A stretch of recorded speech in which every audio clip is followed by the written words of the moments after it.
created a protection package for anybody who needs high-level protection, basically. In this world, there's many people having various forms of attack, and there's some basic techniques such as Tanaga Dalam teach to protect themselves and codems and so on. But some people have much higher levels of attack, more insidious, high-level black magic, targeting by high-level government psionics and so on. We need actually much more powerful and thorough protection.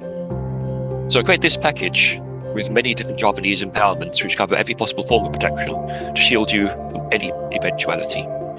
This package is basically for those who need high-level protection, who find things are still getting in, even though they used other forms of protection before.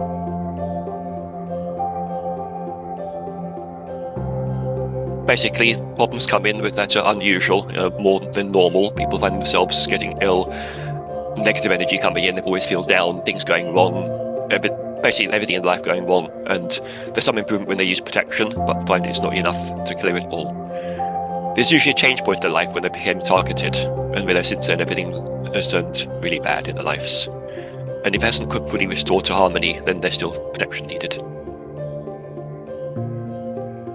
I did it because I deal with lots of protection people. People come to me with all kinds of problems in healing, but also protection. And I've made other protection courses and given empowerments as the Tanaga Dalam to give people basic protection against black magic. But there's still a certain number of people in this world which have much more insidious attacks. So I've had to put out a package that's more thorough for those who actually have to deal with much heavier attacks and much more sinister attacks. So this is like the ultimate package that deals with everything for those who actually have the highest level attacks on them.